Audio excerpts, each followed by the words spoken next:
So the question is, which of the following is aromatic? Cyclopropene, cyclopropynyl cation, and cyclopropynyl anion. So we know for aromaticity चार conditions fulfill होनी चाहिए. The molecule should be cyclic, it should be conjugated, it should be planar, and it should obey the Huckel's rule. जिस किसी molecule में चार conditions पाई जाएंगी उसे aromatic कहा जाएगा. पहला molecule we have the cyclopropene.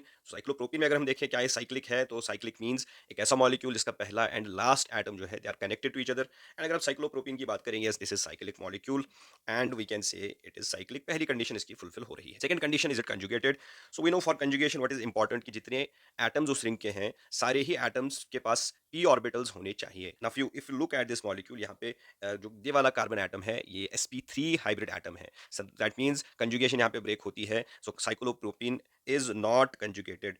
So second condition यहाँ पे फुलफिल नहीं हो रही है. So we can conclude that cyclopropene is not aromatic. Second molecule हमारे पास है साइक्लोप्रोपिनाइल कैटाइन. तो देखते हैं सबसे पहली कंडीशन इसमें फुलफिल होती है कि नहीं है. Is it cyclic? Yes we can say all the atoms are connected here, so it is cyclic. Second is it conjugated. So conjugation के लिए क्या इंपॉर्टेंट है, जैसे मैंने कहा सारे एटम्स के पास एक p ऑर्बिटल होना चाहिए. सो यहाँ पे इसका एक पाई बॉन्ड है. सो ऑब्वियसली दोनों एटम्स के पास p ऑर्बिटल है ही है. उनके अंदर p इलेक्ट्रॉन्स भी हैं जो पाई बॉन्ड बनाते हैं. एंड ये जो थर्ड कार्बोकैटाइन वाला यहाँ पे पॉजिटिव चार्ज वाला कार्बन है, it is also having the p orbital. Because carbocation है तो ऑब्वियसली इसके पास एम्प्टी p ऑर्बिटल होगा.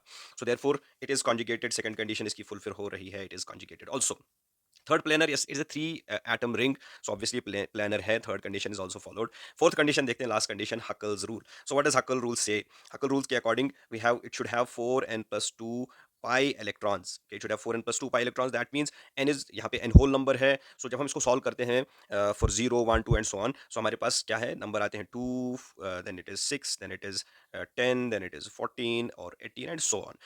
So इसके पास अगर हम देखें, yes it has two pi electrons. यहाँ पे इसके पास पाई बॉन्ड है तो 2 पाई इलेक्ट्रॉन्स इसके पास है. दैट मींस हकल रूल को ये फॉलो करता है. Third condition also fulfilled by the second molecule cyclopropenyl cation. So from this we can conclude yes this is aromatic. Moving to third one, cyclopropenyl anion. So is it cyclic? पहली condition third molecule में satisfy हो रही है. Yes it is cyclic. Is it conjugated? We can see यहाँ पे pi electron है, यहाँ पे पाई इलेक्ट्रॉन है, सो पी ऑर्बिटल्स प्रेजेंट है. And here we have the lone pair of electrons. तो लोन पेयर ऑफ इलेक्ट्रॉन भी कहाँ पे होगा? पी ऑर्बिटल में ही होगा. So yes it has p orbital. So we can conclude कि this is conjugated. This is conjugated. Second condition fulfill हो रही. Third linear planar. Yes, it is a flat molecule. It is a planar molecule. 3 carbon atom की ring है तो obviously it is planar. Now lastly Huckel rule. Does it follow Huckel rule? So अगर हम देखें यहाँ पे कितने pi electrons हैं, in this we have यहाँ पे pi bond है तो this is one, this is second. Okay, दो pi electrons and this lone pair, that means two more pi electrons are there. So there in this case we have a total of 4 pi electrons. We have 4 pi electrons and we know कि 4 pi electron does not follow the Huckel rule. So we can say that Huckel rule इस case में follow नहीं हो रहा है and it is not aromatic at all.